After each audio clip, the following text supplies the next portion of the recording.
Pernah nggak kamu ngerasa capek bukan karena kerjaan, tapi karena jadi anak yang baik? Capek karena harus selalu nurutin, capek karena setiap enggak rasanya seperti dosa besar, capek karena hidupmu terasa bukan sepenuhnya milikmu. Dan di kepala kamu selalu ada suara kecil yang bilang, kalau aku bahagia, apa aku egois? Kalau aku memilih jalan sendiri, apa aku anak durhaka? Kalau kamu pernah ngerasa seperti itu, video ini mungkin bukan kebetulan muncul di hidupmu hari ini. Aku sering banget ketemu orang-orang hebat, pintar, bertanggung jawab, punya potensi besar. Tapi hidupnya kayak dikemudikan orang lain. Ada yang batal kuliah di kota impian, ada yang bertahan di hubungan yang gak sehat, ada yang menunda mimpi bertahun-tahun. Bukan karena mereka lemah, tapi karena mereka terlalu baik, terlalu takut mengecewakan orang tua, terlalu terbiasa menaruh kebahagiaan orang lain di atas dirinya sendiri. Dan yang paling menyedihkan, mereka bahkan gak tahu apakah ini cinta atau cuma rasa bersalah yang diwariskan. Di budaya kita, berbakti adalah nilai luhur. Dan itu indah. Tapi ada satu masalah besar. Kita jarang diajarkan batas antara cinta dan kehilangan diri. Dalam psikologi, ada istilah enmeshment. Hubungan di mana batas antara orang tua dan anak menjadi kabur. Orang tua tidak lagi melihat anak sebagai individu yang terpisah, tapi sebagai perpanjangan diri mereka. Akibatnya, kalau orang tua sedih, anak merasa wajib hancur. Kalau anak ingin mandiri, orang tua merasa dikhianati. Kalau anak berkata tidak, dianggap durhaka. Disinilah letak perbedaannya. Bakti yang sehat lahir dari cinta dan pilihan.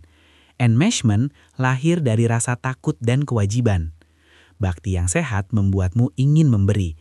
Enmeshment membuatmu takut berhenti. Dan banyak dari kita tumbuh dalam sistem yang mencampur adukan keduanya. Ini bukan tentang melawan orang tua. Ini tentang menyelamatkan dirimu dan hubunganmu dengan mereka. 1. Sadari, lelahmu itu valid. Kalau kamu merasa tertekan, itu bukan berarti kamu anak jahat. Itu tanda bahwa ada bagian dari dirimu yang terlalu lama tidak didengarkan. Capek bukan karena kamu egois, capek karena kamu manusia. 2. Bedakan kebutuhan versus keinginan ego. Tanya pada diri sendiri, apakah ini kebutuhan dasar mereka atau hanya keinginan yang lahir dari kecemasan dan gengsi? Orang tua sakit dan butuh diantar ke dokter, kebutuhan. Kamu harus menikah dengan pilihan ibu supaya ibu nggak malu. Itu keinginan ego. Membantu kebutuhan adalah bakti. Menuruti semua ego itu penghapusan diri. 3. Latih diferensiasi emosi. Kamu boleh menyayangi orang tuamu tanpa harus menyerap seluruh kecemasan mereka. Perasaan mereka bukan tanggung jawab penuhmu. Kamu bukan obat penenang hidup mereka. Kamu adalah manusia yang juga butuh hidup. 4. Gunakan pola empati plus batasan. Bukan melawan, bukan membentak, tapi tegas dan manusiawi. Contoh, Bu, aku ngerti ibu cemas dan sayang sama aku. Tapi aku nggak bisa ditelepon setiap jam kerja karena itu ganggu profesionalitasku. Aku akan telepon ibu jam 7 malam ya. Empati dulu, lalu batasan, lalu solusi. Batas bukan tembok, batas adalah pagar agar hubungan tidak rusak.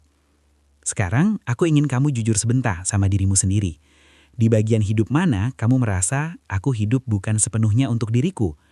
Keputusan apa yang sampai hari ini kamu tunda karena takut dianggap durhaka? Kalau kamu mau, tuliskan di kolom komentar.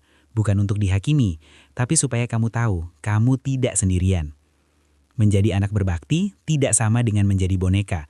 Cinta yang sejati tumbuh dari individu yang merdeka. Kamu tidak bisa mencintai dengan utuh kalau dirimu sendiri terus menghilang.